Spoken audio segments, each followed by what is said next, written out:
रख करके देश की आजादी के इस अभियान के साथ जुड़े थे।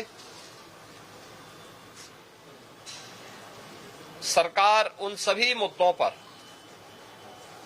क्योंकि तैयार है और मेरी अपने विपक्ष के साथियों से भी मित्रों,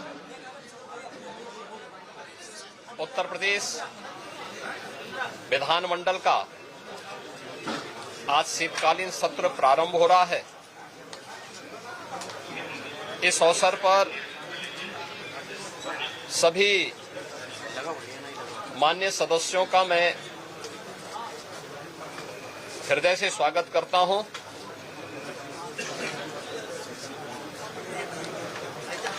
उत्तर प्रदेश विधानसभा और विधानमंडल देश ही नहीं बल्कि दुनिया की किसी भी राज्य का सबसे बड़ा विधानमंडल है।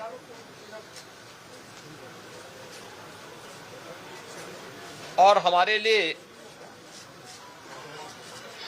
यह अत्यंत गौरव का क्षण भी है कि देश आज जिस अमृत काल में प्रवेश कर प्रधानमंत्री मोदी जी की संकल्पनाओं के अनुसार विकसित भारत के निर्माण के जिस पवित्र अभियान के साथ जी जान से जुड़ा है, उसमें उत्तर प्रदेश की एक महत्वपूर्ण भूमिका है। देश की आजादी के आंदोलन के दौरान भी अनेक स्वाधीनता संग्राम सेनानियों ने उत्तर प्रदेश को केंद्र में रख करके देश की आजादी के इस अभियान के साथ जुड़े थे। अनेक क्रांतिकारियों की कर्मभूमि और जन्मभूमि होने का सौभाग्य भी उत्तर प्रदेश को है। उत्तर प्रदेश आदरणीय प्रधानमंत्री जी के मार्गदर्शन और नेतृत्व में विगत 7.5 वर्ष में विकास और सुरक्षा के नए प्रतिमान स्थापित किया है। विकास और सुरक्षा का, समृद्धि का, आस्था और आधुनिकता का जो संगम आज उत्तर प्रदेश के अंदर देखने को मिल रहा है, उसका रास्ता भी हमारे इसी विधानमंडल से प्रारंभ होता है। उत्तर प्रदेश विधानमंडल के शीतकालीन सत्र के अवसर पर सरकार उन सभी मुद्दों पर, क्योंकि यहां पे विधायी कार्य तो इस सत्र में होंगे ही, विधायी कार्य के साथ साथ अनुपूरक बजट भी इस सत्र में विधानमंडल के सामने आएगा। इसके अलावा जनता से जुड़े हुए और प्रदेश के विकास से जुड़े हुए माननीय सदस्यों के